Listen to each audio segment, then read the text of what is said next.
You hear that? Recording's in progress. This is how we start our group coaching calls.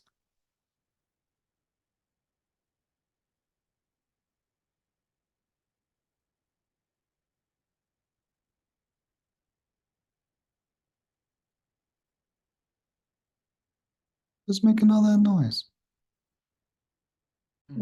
Hey, everybody. Yo, How's it going? Hello. Hello. Give people a couple minutes to get situated. Probably get started like around 2:04.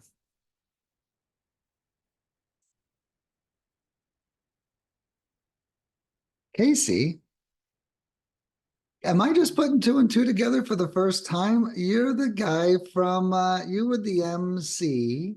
hey, Hey, what's up, man? hey, man, how's it going with you? Oh, it's going good. You know, we've been chatting all this time, and I never connected the dots. That's so cool. Well, it's funny. Neither did I at first, but Courtney Bronston is my wife, and she's a master coach. And I had mentioned her name, and she was like, "Oh, yeah, Nicholas Nick, of course, Casey, come on, you know this guy." Yeah. So she starts telling me how much a rock star you are. I'm like, "Oh, that's the same It's the dude." same guy. Wow, what a small world. What a small Sort world. of, yeah, man. It's just we all start choosing our own paths and look at you blow up. I love it. I'm excited to hear what you have to say today. Yeah, no, I'm pumped too. I'm pumped too. Let me I have a list of a bunch of questions in the background for everybody. But my goal is to go around the room and get everyone's most pressing question, you know, in their business, kind of coach you guys individually on what actually you need, right? I don't just want to have a curriculum and have it not land. So these are client-led coaching calls. So feel free to bring your question. We still got some people piling in here, but feel free to bring your questions. Feel free to, I do have a list of everyone's questions that they submitted when they signed up as well. And yeah, and then feel free to ask any live ones. You know, we had some great banter last week. Some guy was saying that he's converting one in every 300 hot leads he gets. So that was amazing to see. Let me take a look here. Kate's got some info for us. But I'm unable to unmute or start video. No, I don't think this lets me unmute. Let me see. I don't think I can control. Let me see. There's nothing on your screen that says this meeting is being recorded. Click OK.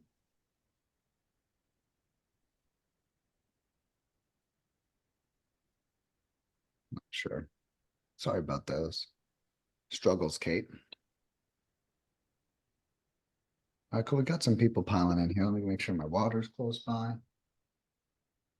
But I do have everyone's questions that they asked me whenever they submitted. So if you guys want, I can call on you. You could ask me a fresh question or have me read the one that was submitted. It's completely your call. A lot of people last time were just here to spectate. That's totally fine too. But if you got something, I don't care if it's a personal fear, if it's a professional issue, like what it is. If you're down to talk about it, so am I. All right, guys, we'll rock and roll. I'm gonna go top to bottom, left to right here. And that's super important for me. So I'm gonna do a Joy. Joy, I got you. I got you at the top here. Joy, do you have a most pressing question, or do you want me to go to the one that you filled out when you signed up? I don't remember what I put when I when I signed up. Can you remind me? It might Yeah. still be the same Yeah, no doubt. question. I got it right here. Looking for some prime counties to target, houses and land.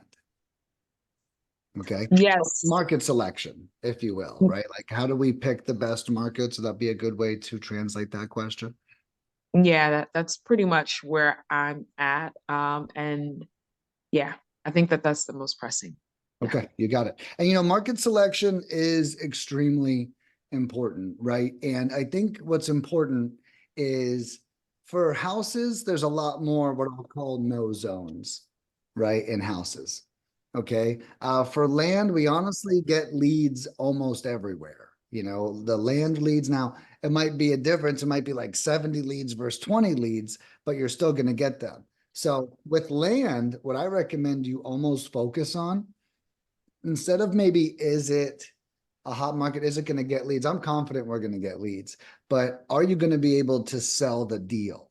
Right. I think with land is the number one priority. Are you going to be able to sell the deal is something to think about. Now, you really want to be in the middle of really rural and for land. We'll talk about land real quick. In my opinion, I just spoke to Kate about this on our last meeting. You really want to be in the middle of like a lot of leads and easy to sell, right? That's really your goal. You're on like this sliding scale. You want to pick a market that's a little bit off the beaten path, but maybe has overflow from like another metro area nearby, for example. So that's kind of your goal for land, okay, is to get something that is rural but desirable would be a cool way to word that.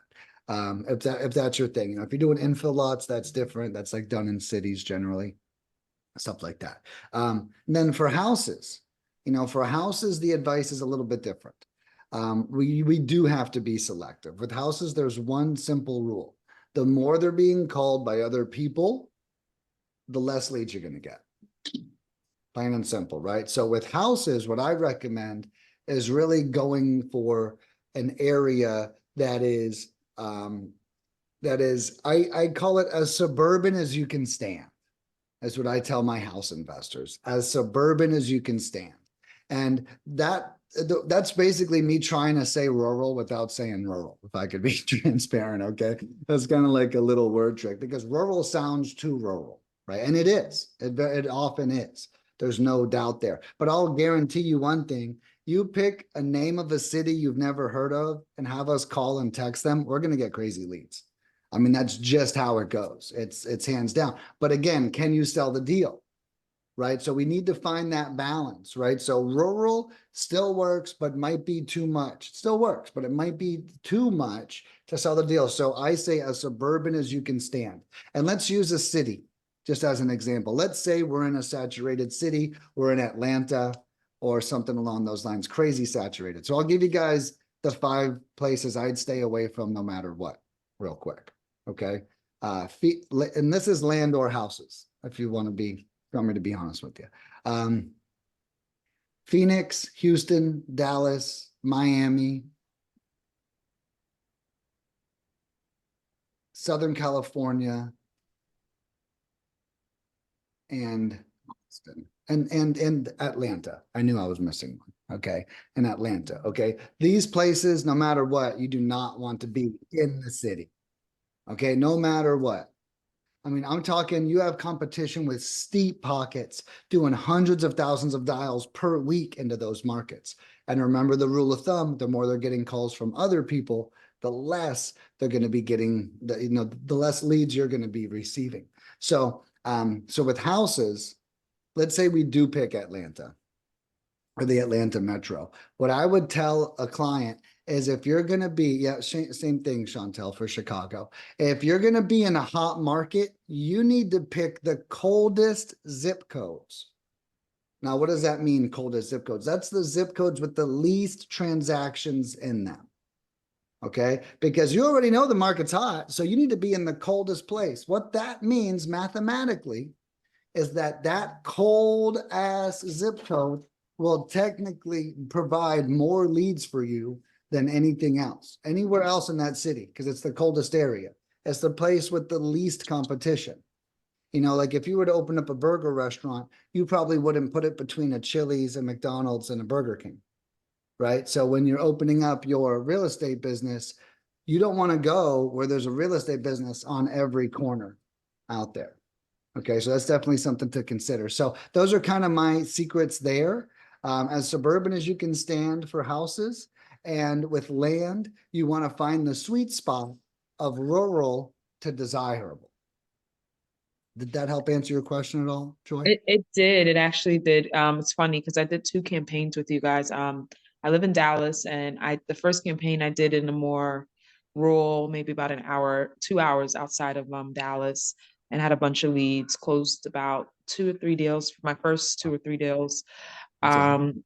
And then the person, I was working with a person that's done it before, and he's like, "Oh, you should really try to do it closer to your home." And I'm closer to Dallas.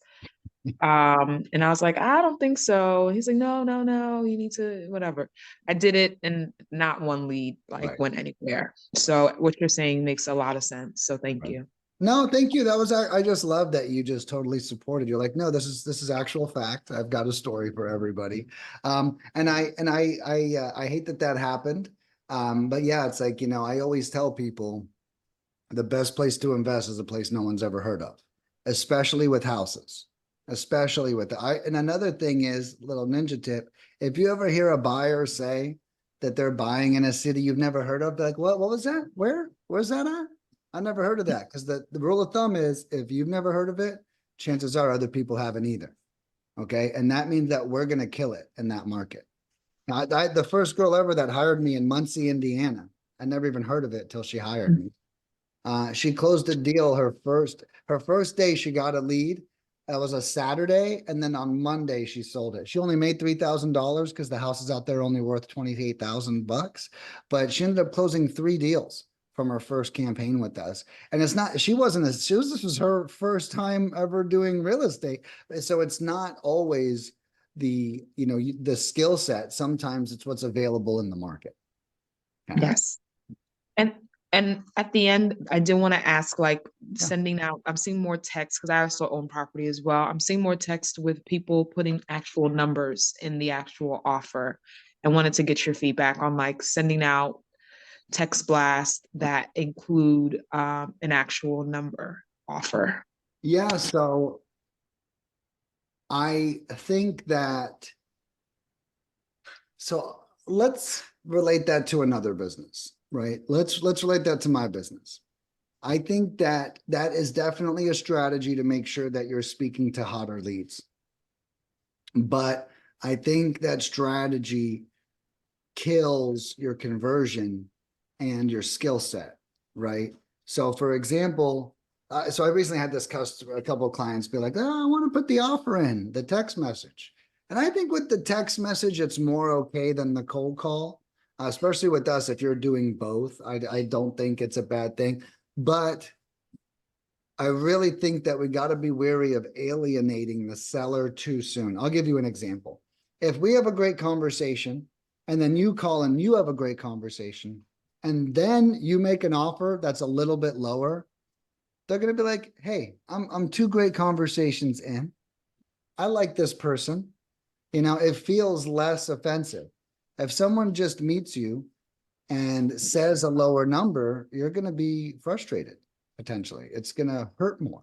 You know, this is why there's so many websites that have you fill out all this information and then they're like, "Now we'll pay $2,000." And they literally want you to be like so invested that you now don't mind, "Oh, I just filled out forms for an hour.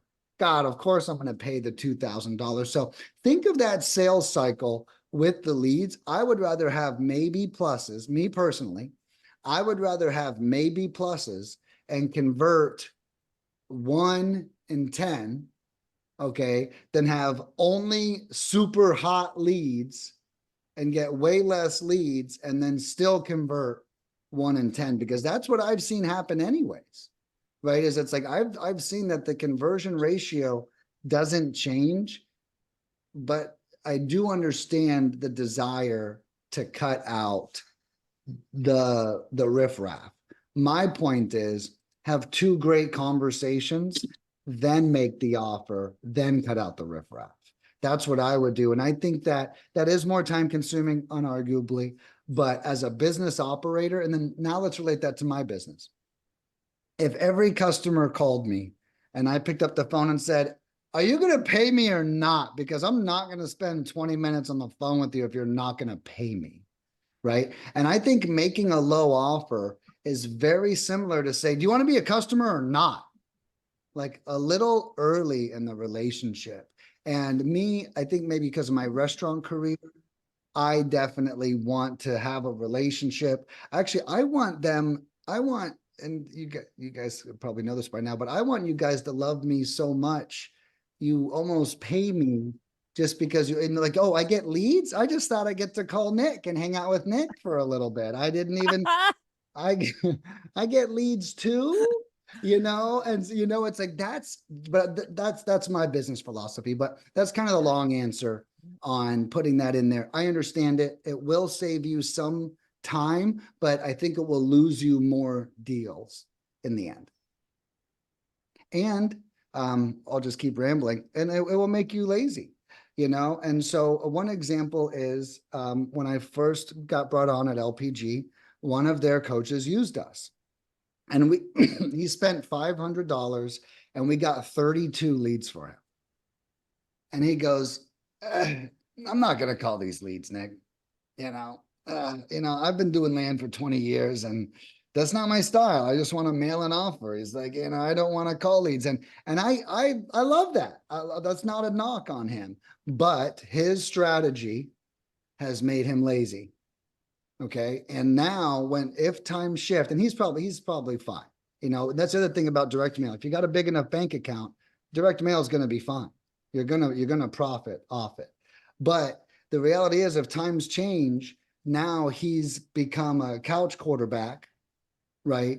And then when it comes time to get off the couch, it's gonna be like, he's going to be rusty. So the other reason why I would not siphon out the leads is because I would be getting way less experience while only working these hot leads. Your real skill, in my opinion, comes from getting shitty leads to close, learning those lessons along the way, and applying that to everything you do moving forward. Sounds great. Thank you so much for the tips. Yeah, my pleasure. This is a lot of fun. I finally get to exude all my wisdom all over people. So I'm in my comfort zone. All right, Casey. Casey, you're next on my screen. Do you have a pressing question? Do you want me to go to the one you entered in the form? I'm going to say the same thing. I don't remember what I entered in the form. And let me see here. I think I did come up with a quick question because you were talking about, just now. You talked about like rural, somewhere between rural and the city area, right? So kind of rural, but sometimes I acquire properties that are in those zones and I'm marketing them and I'm not finding the buyers quickly. Right. And from my experience, that means my marketing's not the best or my price is not the best, but that doesn't mean there's not buyers out there. Right. I know you seek out buyers, but even in not so hot areas, can you help find buyers in those areas? Yeah, so we definitely can. And I would just ask real quick, are your strategy to sell it, are you listing it as one of your strategies to find a realtor or broker and list it on the MLS? If we list something on the MLS, I have only used flat fee listing services. Right. I've never actually used a local realtor before that I can recall. I wouldn't necessarily, I think the flat fee is the way to go. I was really asking, like, are you getting it on the MLS as well? Right. Because I think that's important. And there is a chance that there is a third option, and it could just be normal to take a long time to move deals where you are. So, you're right. It could be your price. I like you taking ownership there. You mentioned another thing that it could be, but it could also just be desire, right? A little bit what we chat about. Now, price can fix desire very quickly, but we all also need to make money, right? So yeah, if you got it more aggressive and then you cut the price some more. So my first thought there is make sure that we have an MLS option. You do, check. My next advice there would be two things. One, if it's an infill lot style, we could pull a list of builders and we could call the builders and find out their buy box criteria for you and send that over to you. Two is we can call people that have bought land cash in that market in the last 12 to 24 months. And then we could ask them if they're interested in more land. We have this great intro question to buyers, and that is, hey, I was wondering, I'm looking for the buyer of the 3-acre lot in Texas. Oh, yeah, that's me. Oh, great. Was that a one-time thing, or are you a real estate investor? Our hope is that they ask why, no matter what. A one-time thing, but why? Right? What else you got, right? So we want to spark some curiosity there. So you guys can totally steal that line for yourselves, but that's a really good one too. oh, well, I actually have a property just like it in the area. It's a really good price. And I was just wondering if you'd be interested in taking a look. No, I'm not interested right now. Okay, well, do you buy in general? And then we actually ask a couple more questions for you. So we have a cash buyer campaign we could execute. Another thing that we do with landlocked properties, and also could be good in these more rural areas, is we can pull up owners of other land in that area. And it's called a neighbor campaign. And then with the neighbor campaign, we call them and go, hey, we got a piece of land in the city. We're wondering if you'd be interested in buying more land. We see that you already own this other land. So selling it to a local would be our next option. So that would be my mini master class on Dispo. Did that help? Yeah, thank you very much. Appreciate the information. Yeah, my pleasure. My pleasure. All right, Dennis, you're up next. What's up, Dennis? How you doing? Hello, how are you? I'm good, man. Real good. How are you doing? I'm good. Awesome. I don't have like a crazy question, just I just signed up last week and we got the campaign rolling. I was just wondering how long it took to get the lead from the time they talk to the property owner to the time I get it. Is So it same day? on cold calls, yeah, it's the second we hang up the phone on cold calls. And then on text messages, that can be a little, depending on their response frequency, that can be 2 days. But if we complete the conversation, you will get it the day we complete it. But on text messaging, let's say we text blast everybody. And then we say, hey, have you ever considered selling? And then they say, yes. Well, our next question is, what's the condition and what's the price?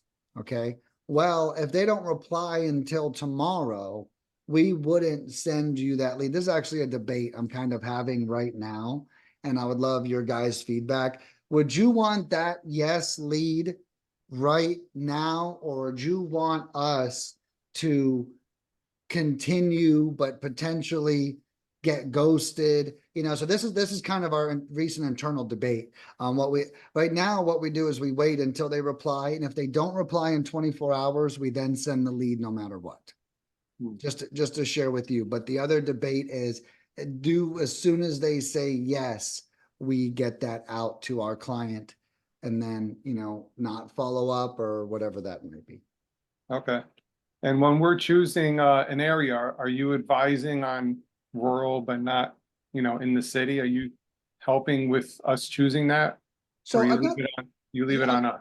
yeah, so I leave it on you guys, but I'm also down, just like this call at some points, like I'm also down to inspire you. Like, how do I find a rural market? So I'll give you guys one tip right now that I think is universal. Well, Nick, how do I find this suburban as I can stand market? So one thing we talked about was the coldest zip codes in the hottest market. That's an easy one. But the next part is, let's say we're in like a suburban market and we just want to go more suburban. Well, one thing I recommend is finding the nearest redneck settlement, okay, around this. So like where I'm from is a place called Lakeland, Florida. Okay. Lakeland, Florida used to have more cows than people in it when I grew up there. It's not that way anymore at all. Okay. But there's a city called Mulberry right next to Lakeland, and it is still very country. Okay.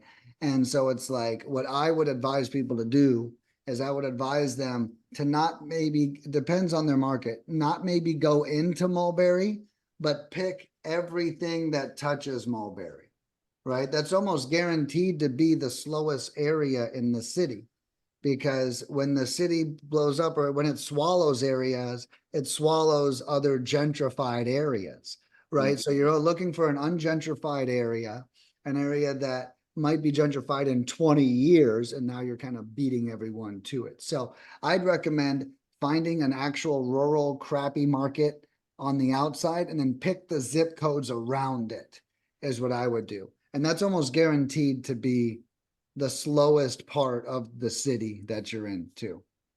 Okay. I'm gonna get another one more opinion of yours. Yeah, go for it. I'm really used to calling homeowners in distress situations, and just started doing Land With You. Okay. And I'm not used to the conversation, because I could ask a lot of open-ended questions with homes and get the seller to speak to me. And I can get more out of them. But when it comes to land, there's no We'll moving talk part. about- Right. You know, how many trees, Yeah, right. how big is it? Do you have any paperwork? And I wind up talking to them about their personal life because I have nothing else to talk about. I'm trying to open them up. Gotcha. So what's the best way to do that? What are some good open-ended questions I could talk about? So, And one of them for me is like, well, why did you decide to get in the first place? Was it an investment property? And then I try to go off of that yeah. and then work on that. So I would also say I think one thing I've learned about land is the conversation. So I'll say this before I answer your question. I think the conversation comes after the offer with land. I think you talk to them. So my recommended strategy for land is we send you a lead, you call them right away. On that call, you don't even let them talk because you said there's nothing to talk about. And they need to know that you mean business. Early on, they need to know that you're serious, right? They get these calls, whatever, make me an offer. So on that call, you're going to say, hey, you spoke to Sherry about the 3-acre piece of land in Texas. Great. Well, Sherry told me you may be interested in selling. So I'm going to do some online research. Don't call it comps to the seller.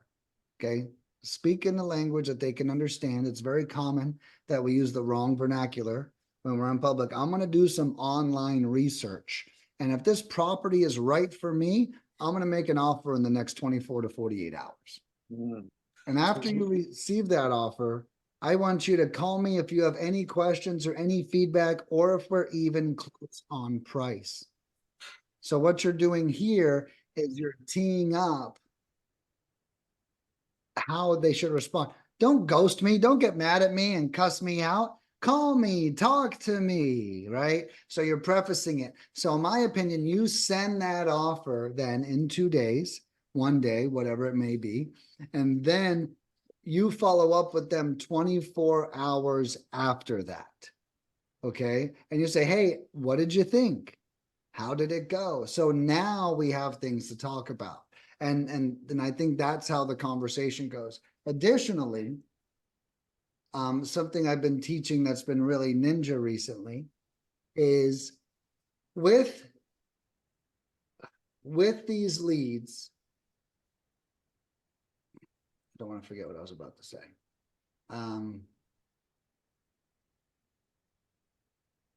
So Juan hopped in. Juan Uribe, he's an old friend of mine. It totally distracted me. What's up, Juan? Welcome to the party, dude. How you doing, Nick? Thank you Good. for welcoming. Yeah, my pleasure, bro. My pleasure. Thanks for coming in. Thank you. Oh, the one thing I've been teaching is a phrase, the most open-ended phrase, what's next? Okay. And this is a really good thing because my theory is this. If I have an emotional attachment to this glassware, let's say, my father passed away 18 months ago. Let's say this was his favorite glass. If you come and you talk to me about my father, you're never taking this glass out of my hands, ever in a million years. Okay. Now let's say this glass is made of solid gold. Okay. And it's worth $24,000.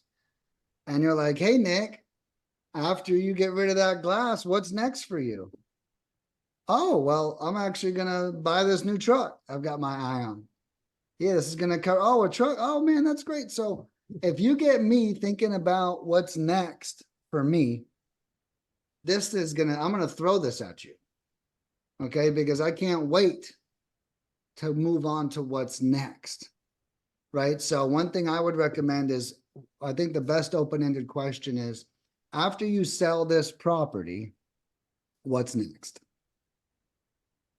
And then you're going to understand this is going to help you create an offer. Oh, well, I'm getting a truck. How much is the truck? It's this much. Okay, so maybe this property sales the down payment? Maybe. Okay. Is that what you're thinking? Hey, what if we did creative financing and I give you the down payment and I pay your truck payments every month for the next 60 months. Boom, that truck could be yours free and clear. So like these questions they can start to not only allow us to build rapport, but they are telling us where to go next too. And you would ask that question after you give the offer or? Yeah, initial yeah, conversation? that's right. I would give, yeah, because it's kind of a personal question. And think about it, by now, if you follow the system I just gave, we had a great talk.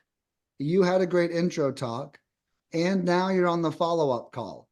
So this is their third time meeting your very friendly face, and they're going to feel much more comfortable with you to answer a question like that. So my suggestion is, what I've noticed is land is about getting to the offer and then negotiating. Houses is about negotiating your way to the offer. Like, because, and you might ask yourself, why is that? Zillow, that's why. Because they can go to a website, type in their address and get a price. You cannot do that with land. So it's not that black and white. So Zillow forces upfront negotiation because value is way more common knowledge. In this world, value is not common knowledge. In this world, value is subjective. Right? It's about, and I think that's the other beauty of land, is that it's easier to pry out of their hands. With houses, I always joke, we got to talk about grandma and where she's going. And grandpa built the deck 25 years ago, and he built it himself. So 2 people fell through the deck. We have 2 pending lawsuits on our insurance claim. You know, it's like, oh, we got to know all this stuff on a house before we even go anywhere. With land, it's let them know we're serious, then negotiate. That's what I would try that on the next, that philosophy change, and then let us know how that goes. So I'm basically introducing myself and I'm deferring the price of the land for the next call while I do some online research. That's right. That's right. Yeah. Okay. And then you know what? If they really, I don't like to give a number at all, but if they're really pushing it or really whatever, and they won't, because it's about you doing it right. You know, like when you create a great enough experience, they won't interrupt it. But if they really try to get a price out of you, say, yeah, for something like this, we can do up to 20,000, Mm. right? And then you can gauge their body language or their, yeah, I don't think so. Or, hey, you know, it's like, oh, really, right? So you can kind of gauge their energy, but I don't really recommend that. Back to Joy's point, we don't want to do anything that's in our control that's going to push us to no. That's my opinion. That's my opinion. I think you want the biggest Vegas net that you can throw. Okay. And then you want to be the one that says, that's a good fish. That's not a good fish. You know what? That fish looks like a good fish. I'm still not going to eat it. You want to be able to discern every lead, not just say, you know what? I'm only hoping I catch 1 fish today. Says no fisherman ever. Okay. so, you know, that's the other reason why I don't like throwing out numbers, because we sprint to no faster. And I'll just ramble on about getting a no too quickly. So I'll give you guys some examples on things that will get you hung up on. Okay. That taught me this fundamental rule. 1, a lot of people think you should call the seller and say, hey, I sent you a piece of direct mail. Did you get it? That's why I'm calling. Okay, look, I know that sounds like it makes sense. We even did it at Lead Mining. We were in business. We've been in business 7 years. We were in business for 3 months. And my buddy was like, tell them that we sent the mail and we're following up with them. Tell them that, we'll trick them, right? We didn't trick shit. Every person picked up the phone. Hey, yeah, we sent you a piece of mail. Well, I'll check my mail and call you if I'm interested. Click. Everyone was hanging up on us. Everybody. And I was like, whoa. We're doing something wrong here. So that was one big mistake, okay? A totally different mistake. We hired this new guy. And he had the lowest lead count in company history. We were a baby back then, and it's still the lowest in history. We were in business like 4 months. He was the first time I ever let a cold caller work on his own all day, and I didn't cold call. It's a true story. And I looked at his stats and I'm like, we're going to go out of business you got no freaking leads today. So we listened to every single one of his calls and he started off by saying, hey, I'm sorry, I might have the wrong number. Oh, yeah, you sure do. You sure do. Click. Everyone hung up on the guy. So, and I shared that with you. I shared those little stories on top of entering the price because I've learned the hard way that we need to capture the least resistance possible while still getting our goal. We could throw in all these obstacles if we wanted to, but we're going to end up filtering down too deep. And by the way, those leads, here's another great point. Don't forget, other people are doing the things I'm recommend you don't do. So think about that. So I'll give you an example. One woman on a call yesterday said, but Nick, they're so hard to get a hold of. These leads are so hard to get a hold of. I said, that's a good sign. That means that other investors are quitting before they get them back on the phone. And that also means that they're distressed and they're a mess. And guess what? We need them to be a mess. We only get properties at 30 to 50 cents on the dollar if they have to sell, right? So especially with houses, with land, there's a bit of a carelessness to it. But with houses, no one's letting a house go at 50 cents on the dollar unless they're in an absolute dire situation, right? And so when we come across these obstacles, it's easy to feel defeated by them. My recommendation is to feel empowered by them because when we go the extra mile, we get the extra mile.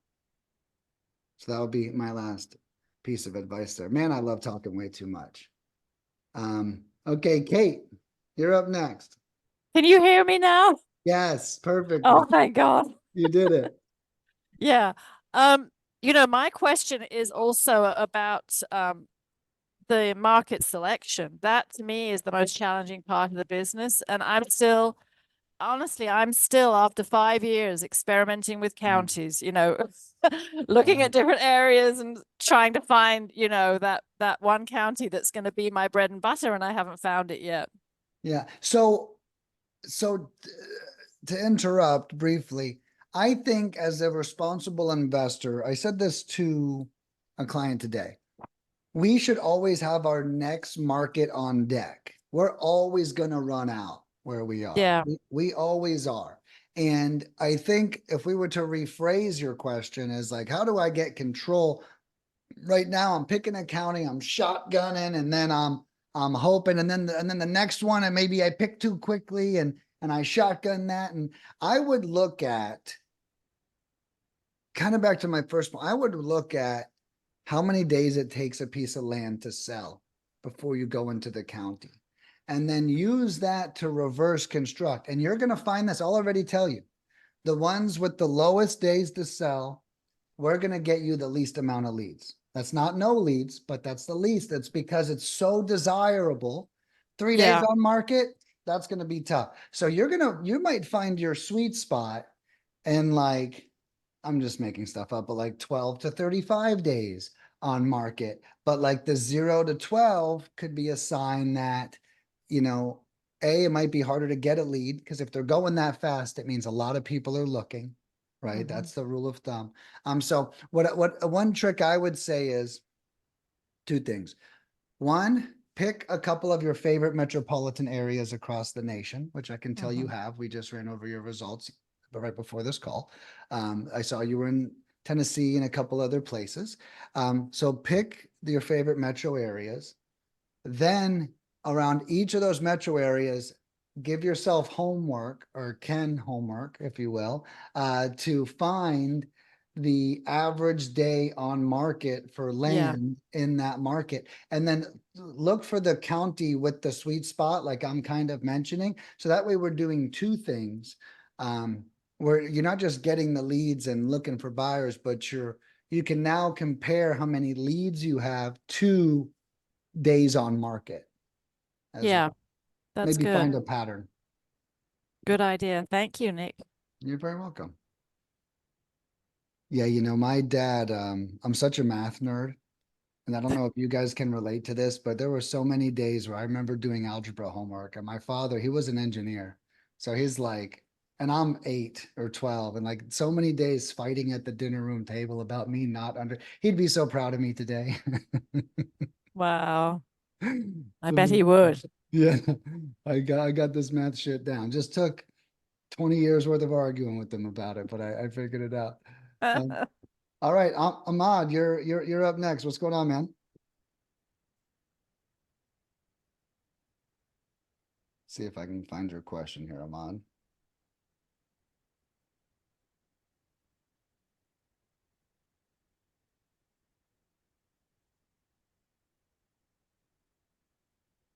Oh, I don't see. Oh, there you are. Okay, great. Scale. That was Ahmad's question. And if I was to add some words to that, it would be, how do you scale? Okay, so me and Francisco were talking yesterday or last week, and we're thinking about creating a package at Lead Mining with some scale built into it. Something that includes a 10-week Titan package along with the CRM, and maybe we make it digestible in like a monthly payment, right? So it's like, because I think that scaling first and foremost is about systems. You know, at Lead Mining, we have impeccable systems. You know, you guys may have said it to me yourself, Nick, how do you do this? How do you jump on the one-on-ones? How do you get on these calls? How do you answer your phone when it rings? The answer is systems. Guys, I'm not that bothered. My Calendly link is open from 10 a.m. to 3:30 p.m. every day. So only 5.5 hours a day can people book calls with me. 24 hours a day, people can call me randomly. And if I have time, I'll answer. If I don't answer, I have an answering service pick up the phone and they ask them a series of questions and then ask them if they want to book a call on the phone. So I can miss a call with confidence. And I'm just sharing you guys some of these things because the true definition of scale is systems. Okay, that's number one. Now, the beauty of hiring Lead Mining is the hardest part of the system we do for you. The lead gen is beyond the hardest part, especially the crap I have to deal with. Okay, the cold callers. I have 35 employees that I deal with. So you don't have to, you deal with me. You guys, no wonder you guys like this so much. You just get one person to talk to. Okay, I've got to make sure my managers and my managers are managing, and then the people they're managing, it's like, it's fun. It's my wheelhouse, but it's the hard part. We have software, scripts, automation, team. I tell people, when you hire us, you're not getting one. A lot of people think, oh, how much for one cold caller? I'm like, when you hire us, you get a whole army. You get my guidance. You get 7 different American cold callers that could be calling for you at any time. You get Highwell, who's pulling lists and sorting out your campaign and skip tracing. Like, if you really think about it, you're getting like 12 employees when you hire me. So now when it comes to scale, you guys have to scale 2 pieces, acquisitions and dispositions. Okay, that's it. Now, scaling acquisitions is duplicating the system that I just explained to Dennis earlier. Okay, and it's important to have, that doesn't have to be the system, but we do need to have a system. It has to exist. So someone recently asked me about my online courses, which I just put in the chat. If anyone wants to sign up for those, they're completely free. And I do cover a lot of strategies and stuff inside of there. But someone said, what kind of course is this? Are you telling us how to do it? I'm like, how to do what? Like lead gen? No, I'm telling you how to close deals. But what I'm teaching you in my courses is a system. Lead comes in, call them within an hour. Be super friendly. Let them know you're going to do some research. Let them know an offer is going to come out in the next 48 hours. Now you have your VA or yourself send the offer. You get the 24 hours later, you call the seller. How did it go? What'd you think? What do we need to do? What's next? Boom, run through that. Get them under contract. Now they're under contract. Boom. That's one whole system. That's the acquisition system we just covered. I just named a system that covers 2 people and 3 touches if you include sending the contract as a touch. Your call, contract sent, follow-up touch. Okay, that's the system to scale for acquisitions. Okay, now dispositions, the best part about dispositions is it gets easier the more you do it. You sell 3 properties, guess what? 1 out of 3 might be a repeat buyer. Now, every time you sell 6 properties, you're gaining 2 repeat buyers, if you really think about it. So then it starts getting easier for you as time goes on. But on top of dispositions, we have cash buyers, we have MLS listings, which are great. I mean, that's the biggest network of buyers in the nation. That's where everyone looks first. And then we have neighborhood campaigns and builder campaigns that we can then dispo deals to. So when I think of all these things, I think of a coin sorter. When I was a kid, you guys might remember those commercials. Remember that big heavy duty coin sorter? You dump all the coins in it and it just sorts everything immediately. That's what we have to do in our business. What kind of lead is this? Okay, what do I do with the lead? That's a quarter. Okay, this is what I do with it. Okay, what do I do with this lead? Okay, I know what to do with that lead. We need to make sure that when we're sorting these leads, that we're not fluking it, that we have a system we follow. And don't be discouraged. Go ahead, Michelle, you got something? Oh, no. Okay, got it. But I'm don't sorry. no, you're great. Don't be discouraged if you don't have a system. So I recently was counseling one of the people on my one-on-ones, and she told me she was she was losing the leads. I said, what do you mean you were losing the leads? Well, somewhere in the system, we got 40 leads, but they're not getting under contract. Okay. So I told her to track the pathway she's taking a lead through to find out where she's losing them. So are you making the follow-up call? Check. Are you sending the offer? Check. Are they signing it? Where are we losing them in this process? Because as soon as we know our weak point, we now know what to work on. So I share that to say, if you don't have a process, don't freak. Literally just write it down, write out the 3 steps you take, and having it written out next time you do it, go, number 2 didn't work. All right, we're going to have to change that. And then you guys can show up to these meetings. You can call my cell phone. You can do anything, and I can help you guys. Oh, Nick, I said this, it didn't work. I did that, I didn't work. Great. Well, call me. Let's talk about it. So it's about refining the system. So scale was Ahmed's question. And I think the solution to scaling is systems. If you don't have a system, start writing down what it is that you're doing. Through that, you'll have the reflection of whether it works or not. And then always improve, right? So when I used to be a consultant, I would say it's really easy to do. Like I would say, I'm going to give you my whole consulting handbook right now. Okay, write it down, observe the process, keep doing what is working, stop doing what isn't working, and remember to innovate. And that's it. You know, it's like, that's what a system is. Oh, that worked. Do that again. You know, when I was a restaurant manager, I had a wall of all of our complaints and compliments. Okay. And I had compliments at the top and complaints at the bottom. And I would always bring this up in every meeting. Hey guys, what makes one person happy makes them all happy. What makes one person sad makes them all sad. Don't just look at these complaints and pretend like, oh, that customer is a pain in the butt. No. This would piss off anybody, what happened to this customer, right? So when we think about that, and now when we use it on our sellers, when one seller gets impressed, oh my God, that's so nice of you. Use that line again. Do that again. When someone hangs up on you, never say that again. It's like we start to move through these processes. So, so that would be my sky high view to answer that question.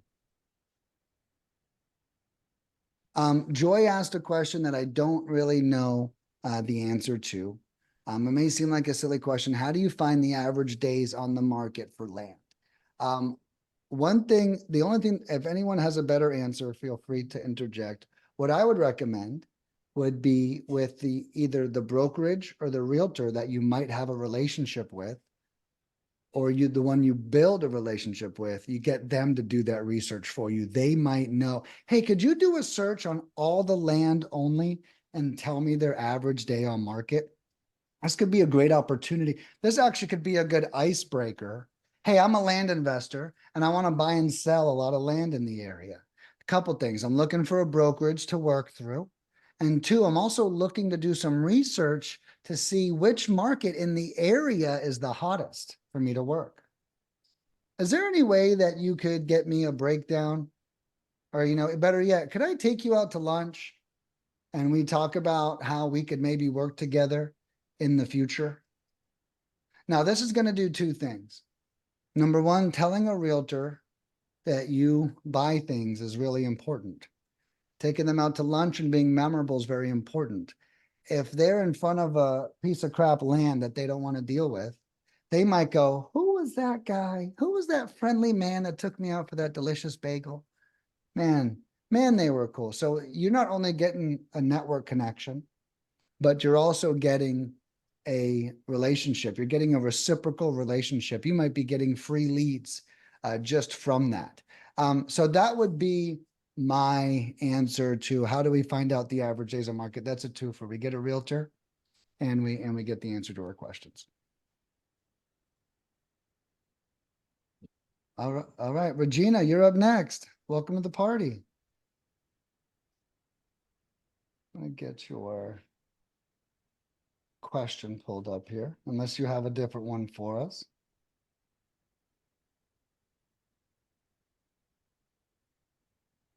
I don't see you on my list. Give me 1 second.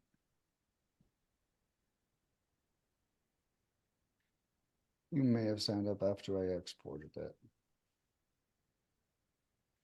Do you have a question, Regina?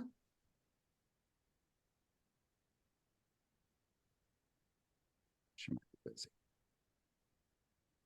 All right, we'll keep it moving. All right, Deep. What's going on? I know some of you guys might be at work. Oh, thank you, Casey.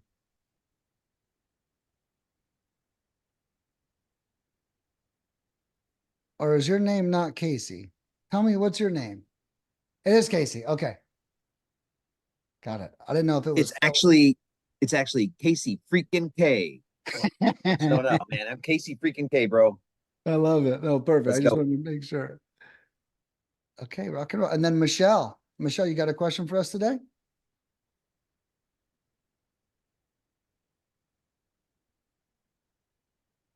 I don't. Maybe the other Michelle does. Awesome. And I do see Deep's question here. I can probably get one more Ramble Fest in before we go. And it's how to talk to leads. And I think that we've covered that a little bit as far as strategy goes and steps. But I'll give you guys some sky high tips on how to talk to leads. And one thing that I used to train my cold callers to do is not to always be thinking about what they're going to say next, right? If you always think about what you're going to say next, you are not listening. Okay. And that's always a good thing to think about. And it's like I've interviewed a bunch of people in my management career and they answer a question you didn't ask. It's because they have this answer pre-queued up that they're just giving you, right? That's not being natural. It's like, I didn't say anything about cleaning the floor, but he was so ready to tell me this story. It's what came out. So when you're dealing with the seller, always be listening. And then if you're always listening, you're always going to say the right thing. So think about what they are experiencing, not what you are experiencing. I get it. We need to close a deal. We're frustrated. We need this marketing channel to work. I understand all that. But that's your experience. They're struggling. They have something wrong in their lives. They need love and support and grace and compassion, right? And you need to show up differently than everybody else, because guess what? You're not the first person to talk to them, right? So we need to really almost have like a wow factor whenever we talk to these people. We need to do things and treat them in ways that no one's ever treated them before. And I don't think that's that difficult. that's not always money or gift cards or lunch. Sometimes it's caring and compassion and understanding and relating, right? So I would focus on really getting them to love you. So when I was a cold caller, I'm really going far back here because your boy hasn't cold called in a long time. Very thankful for that. But when I was a cold caller, my number one goal was to get people to tell me thank you for calling. When I would get off the phone and they would thank me for cold calling them, I don't give a shit if that person was a lead. That was my lead. That was a closed deal in my book, right? What we want to do is get people to fall in love with us one conversation at a time. And if that's our goal, it's going to work. And one other thing I'll share on that.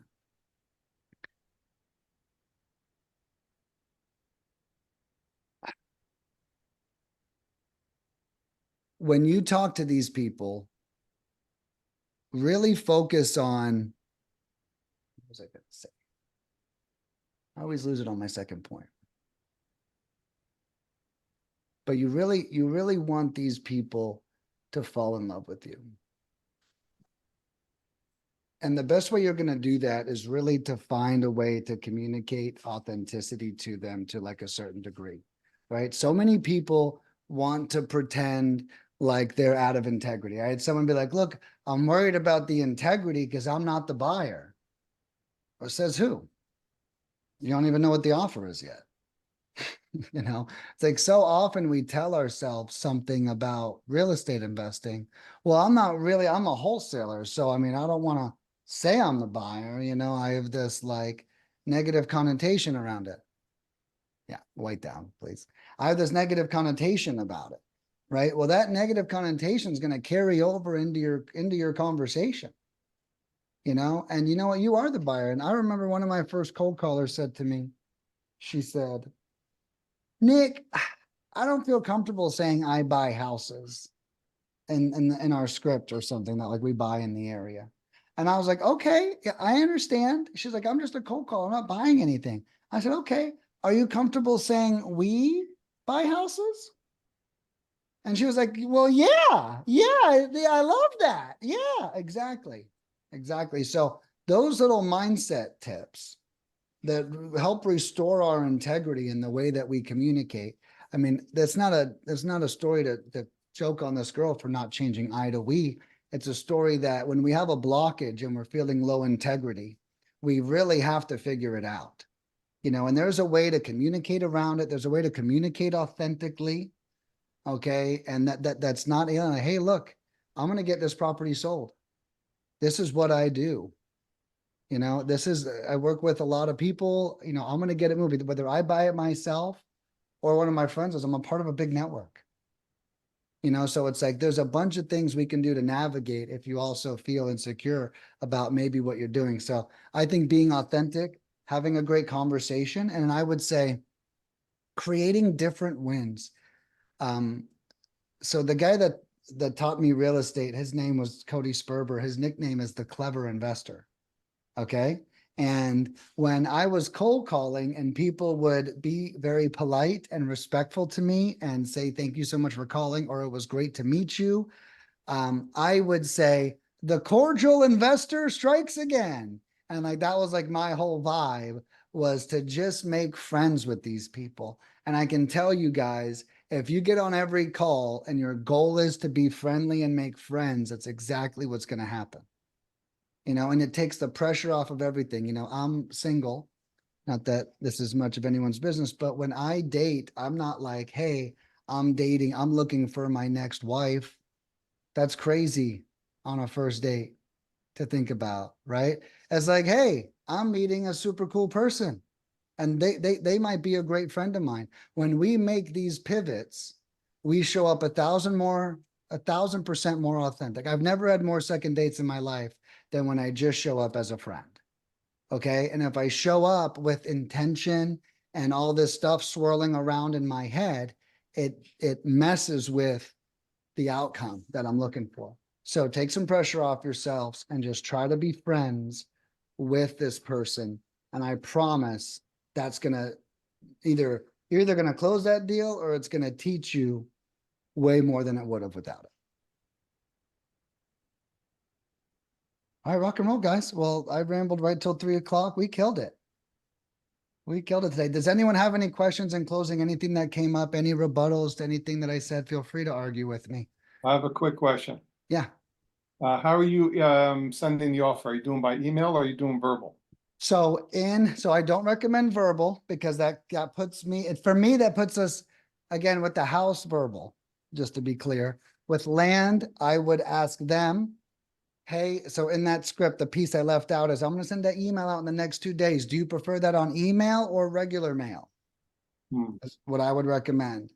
And then be like, look, I don't even know. Well, how much you gonna get? I don't even know yet. I don't know, there could be a fucking 2-acre lake on the property. It could be a mountain range in sight, you know, who knows what I'm gonna give you for this. So I would like kind of keep it like what's behind door number 1 for as long as you can, but be really respectful. The goal is to build up all that respect and goodwill. So when they do feel that hit in the gut, they're like, oh, okay, well, you know, we had some great chats, so we're softening the blow, quite literally. I got you. Rock and roll. All right, anybody else? All right, guys, rock and roll. This is awesome. This is one of my favorite things I've done in a long time, so I'm super happy about it. Thank you, Casey, for your support. I appreciate you so much. Joy's got me. I see you, Joy. I do. I wanted to just ask you the recordings. Where can we find the recording? So I am putting all the recordings inside the courses. Okay. So Okay. I'll screen share real quick and I'll just show you guys. So, hold on a second. Where it is, it's all inside the courses. Let's see. Right down here, it says group coaching recordings. So I've got last week's in here and I'm going to put this week's in here too. As soon as we hang up, I'm going to get subtitles put on it. I'm going to get it uploaded before the end of the day as well. Sounds great. Thank you. Yeah, thank you. Bye, everybody. Have a great week. Call me if you need Thank you. anything. Bye, Nick. Bye. Take care. Bye-bye.